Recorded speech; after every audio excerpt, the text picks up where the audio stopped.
Hey there! Come with my friend Chloe and I on an externship to Costa Rica. We stayed in a small town outside of San Jose in a house with other externs from around the world. Here we were able to hang out, share meals, as well as get ready together and walk to work together every morning. We worked here as veterinary externs at the Toucan Rescue Ranch. The mission at Toucan Rescue Ranch is to rescue and rehabilitate wildlife species that were either injured or illegally traded and owned and therefore confiscated. Here in the clinics, we tended to the animals' daily needs depending on their treatments. Outside the clinic, the two most important places to be familiar with are the constantly restocked fruit shelf and the animal kitchen that feeds over 100 animals daily. Our daily tasks included putting together special feedings depending on their dietary needs, performing physical exams on the baby sloths weekly, as well as new animals upon admission.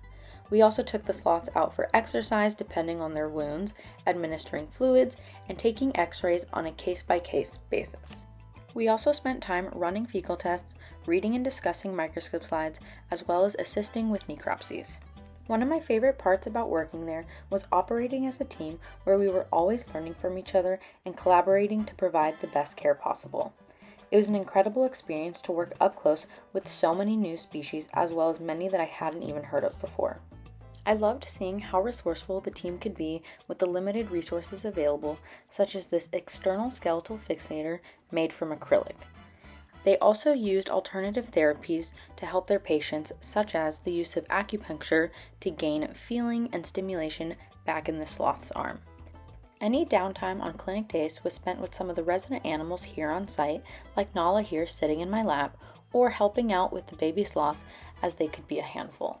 During our time there, we were able to take advantage of our days off to travel through different parts of the country, starting from the Caribbean side to the rainforest, all the way to the Pacific coast. It was during these excursions that I got to practice my Spanish most, as well as interact with locals. In the rainforest, I was able to see one of my favorite species of bird in the wild for the very first time. We also went on a horseback riding tour that took us on a trail around a volcano, although the fog kind of messed up that view. Another one of my favorite activities we did outside the clinic was visit this black sand beach, as well as hike to this incredible waterfall and then be able to swim in it under the rain. During our time there, we made so many incredible connections and memories that I will cherish forever. I am so thankful to Global Programs for giving us this opportunity and allowing me to have an experience that will last a lifetime. Thank you so much for everyone involved in making this possible.